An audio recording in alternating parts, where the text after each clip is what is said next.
permission to get out today? Yeah. You have on your refrigerator.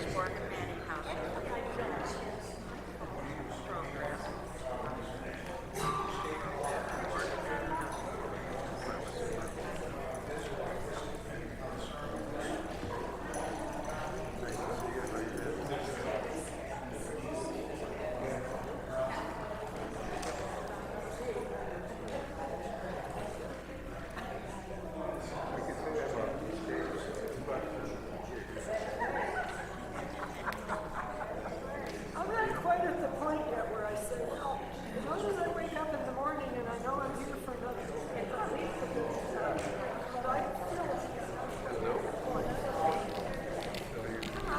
I think, yep.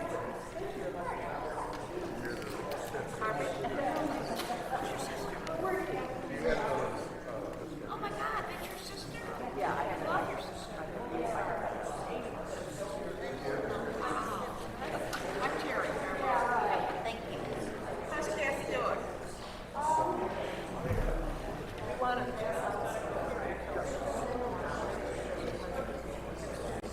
Actually, you have a schedule.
Good afternoon. Welcome to St. Luke's Episcopal Church. My name is Steve Locke, and I serve as a warden here at St. Luke's. This Winter Serenade concert is hosted in our sanctuary. This is where we worship. So please respect our sanctuary by not vaping, eating, or drinking during this concert. We have 2 lavatories or bathrooms, and they're located through that door. Come to a T in the hallway and you turn right. If there is an emergency, hopefully not, but if there is a need for emergency, you can exit out that door, or you can exit out this door, and again, at the T, right or left, will take you out of the building. We stream this concert to a TV in our parish hall, and also to online. Thank you for sharing our Winter Serenade concert at St. Luke's Episcopal Church.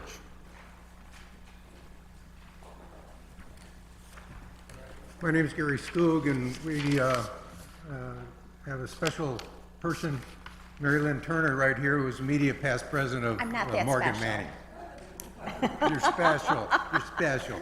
On the back of your program, you'll see the information about Morgan Manning, and Mary Lynn just wants to talk to you a second about Yes, well, I am the immediate past president at the Morgan Manning House, and I thank St. Luke's and I thank the Winter Serenade Committee for printing our membership form on the back here. People want to know how they can help out. Right now, there's not much that as volunteers we can do, but fundraising is a pretty big deal, and membership, we would love to have your membership. So if you could fill this out, you'll be getting information about what's going on at the house, you know, what the steps are, and maybe a few other little perks that other people aren't aware of. So we do appreciate all the concern that everybody has shown, and now we can enjoy the concert. Thank you. Hello, I'm Brenda Trombley, the music director, and we're going to get to the music in just a moment. I'm the music director here at St. Luke's. I just want to say a quick shout out to Mary Lynn. Like so many things in life, it's when something is in danger or something goes wrong, you realize how precious life is and how we treasure the things that we have in our community. And I want to say a big thank you to the Serenades Committee, Jackie, Terry, Gary, Pat, and Archie. If you're streaming in Florida, we see you. Thank you so much for all, Bill, everyone that's here that's part of that committee. Am I leaving anybody out? Alicia, thank you. Yes. So thank you so much. Brockport is such a wonderful jewel along the Erie Canal, in part for the arts and the music that we love here. So without further ado, I invite you to take a deep breath. All the world and the craziness, we're going to push that out and open our hearts to beautiful music. Please join me in welcoming violinists Janelle Thompson and Angelina Phillips.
Good afternoon. We're so happy to be here. I'm Janelle Thompson. This is my colleague, Angelina Phillips.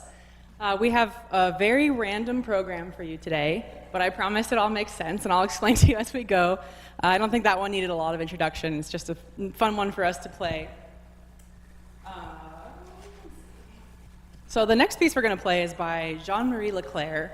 He was a French composer who lived at the same time as Bach. So it's a little hard to live in Bach's shadow, which is why probably a lot of you haven't heard of him. But he was known for his ability to combine the Italian national style with the French national style in his music. And I think this sonata, 3 movements that we're about to play, really embodies that. So you can listen for a little bit fusion of French and Italian as we go by.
All right, so we're going to switch gears a little bit now and head to the opera world.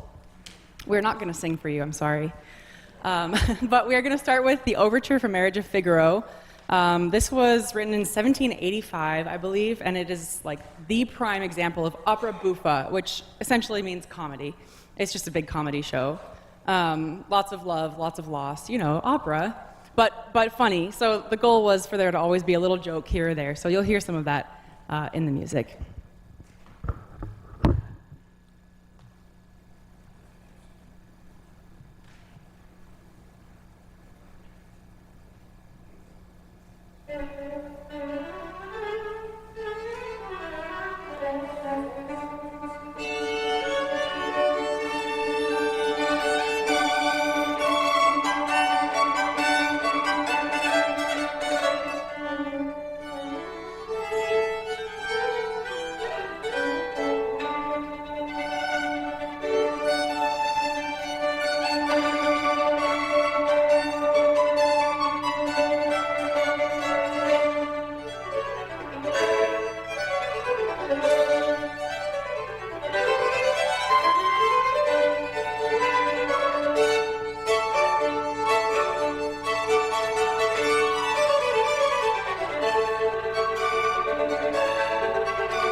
So I failed to mention what that opera was about. Perhaps some of you know. But basically, Figaro is a servant of the Count, and he wants to marry another servant, but the Count wants that servant, and so it's the whole story of getting back at the Count.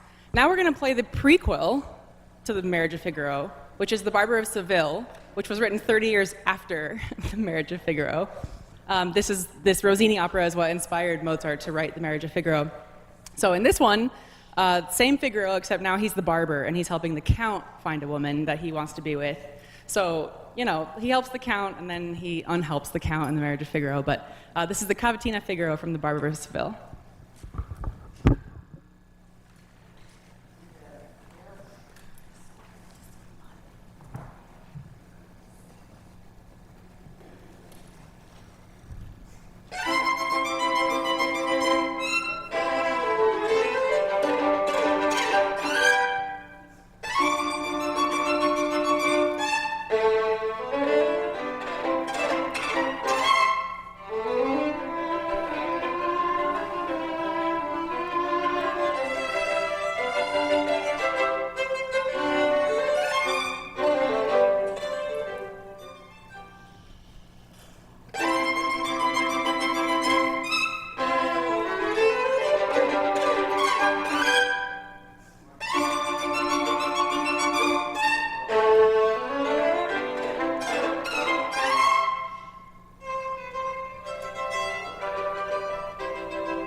Thank you. So moving a little bit out of opera, but still in the land of familiar tunes. I guess you have it in your program. This one doesn't really need so much of an introduction. I just thought I would let you know that at its premiere, it was actually not liked very much. And Strauss kind of just wrote it off, and now here we are, and it's one of the most consistently popular pieces in the classical music repertoire.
Thank you, thank you.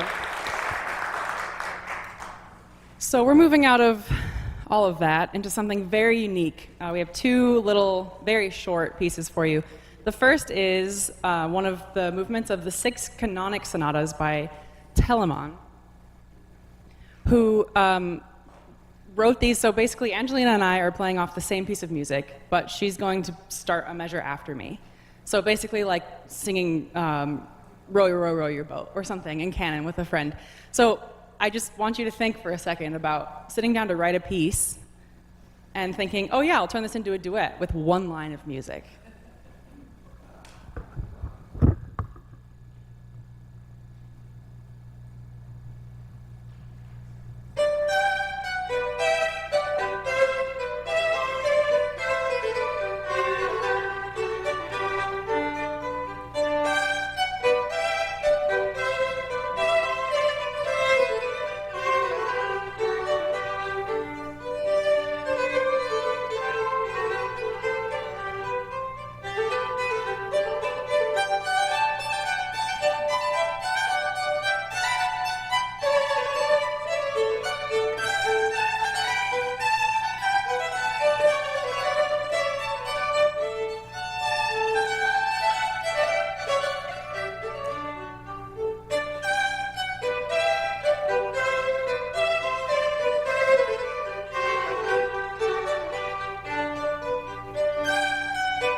Thank you.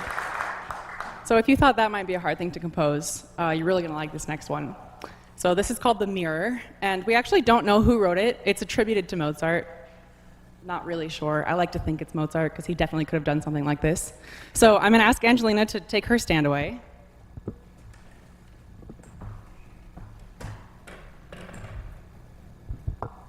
Now, what's going to happen is we're both reading off of this together. Angelina is going to play it from the top down, and I'm going to play it from the bottom up.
Okay, so now we're going to jump forward quite a ways to Dmitri Shostakovich, who, for me at least, when I think about his music, I think of anguish and strife. And he spent most of his career composing under the Soviet government, with whom he had a very complicated relationship. And he spent his life in fear of imprisonment. So a lot of his big symphonies and concertos are very dark, with some like kind of jabs at comedy, which, you know, none of us will ever know what he wanted to actually say, but there's a lot of secret writing in his music. This, however, is not one of those pieces. When he was not in good taste with the government, he made his money off of film scores and light entertainment music. So this is a set of 5 pieces that he wrote for 2 violins. We're going to play 4 of them for you. But, you know, you can tell they're Russian, but they're very much not like any Shostakovich you've probably heard.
Okay, so the next composer we'll talk about a little bit is Bela Bartok.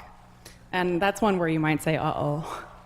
He wrote a lot of very difficult to understand music, difficult to process on the first listen. But fortunately, these are not that either. He wrote a set of 44 duos for 2 violins on request of a violin teacher who wanted them for his students. So Bartok composed these with no intention of them ever being performed. They were just for study.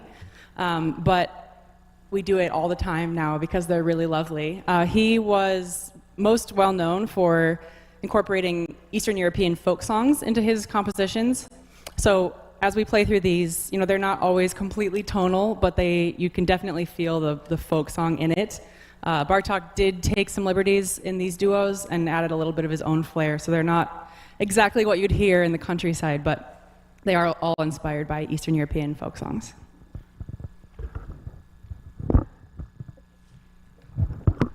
We're not going to play all 44 of them, don't worry.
Okay, so we're going to move back to Bach, cleanse the palate a little bit before what we have coming up next.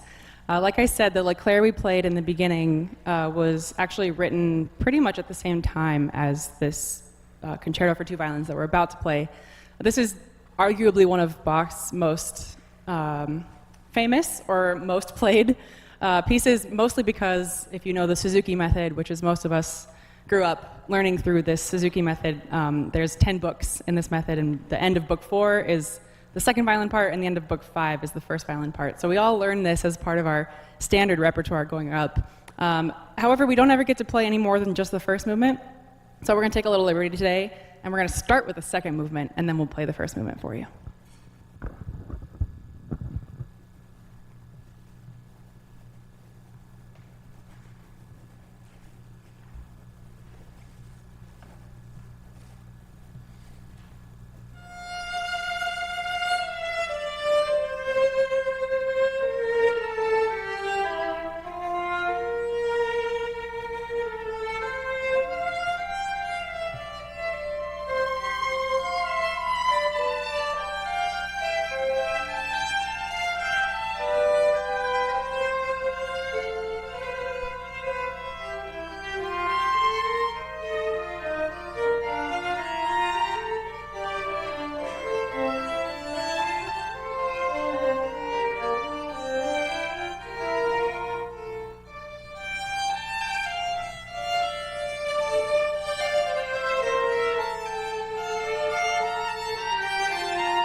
Okay, so now we're completely turning the page, and I have a question, trick question, really.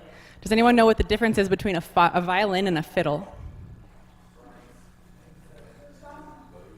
Nothing. The violin can play fiddle music, it's just the genre. So I'm going to hand it over to Angelina, who has a little bit of experience with fiddling.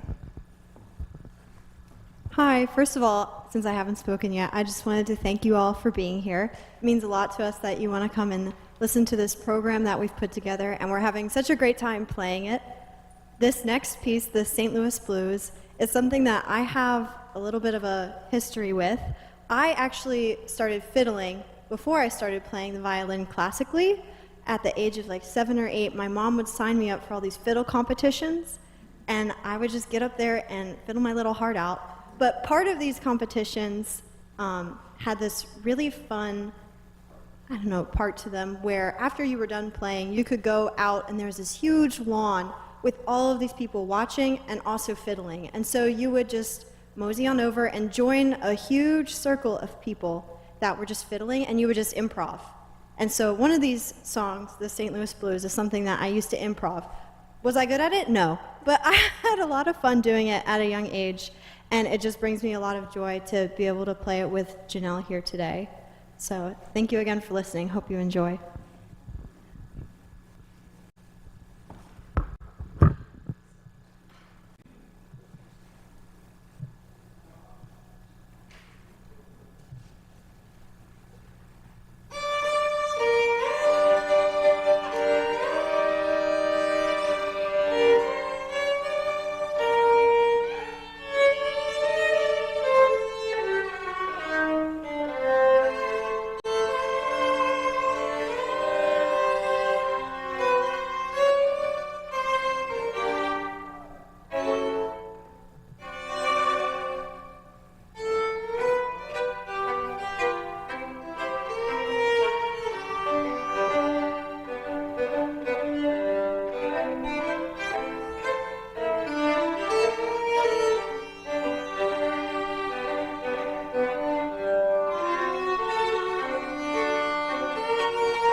Okay, so I'm going to break away from the program just for a second. I grew up in a very small town in the middle of nowhere in Arizona. I come from a farming family. So I played classical violin. My parents never really knew where I came from. But my brothers fiddled, and so they had very similar experience to Angelina, going to their fiddle contests. And I was always kind of jealous because it looked really fun. So there's one thing my mom let me play, and it's been like in my back pocket ever since. It is called the Orange Blossom Special, and you'll hear a train start, stop, the whole 9 yards.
Okay, like Angelina said, it's been so nice to be here with all of you. We have one, I guess, fiddle song, not really though, to play for you. I thought it'd be a nice way to get out into the chaotic world with something nice and calm. Thank you so much for being here.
Please join us in the back as we meet the artists.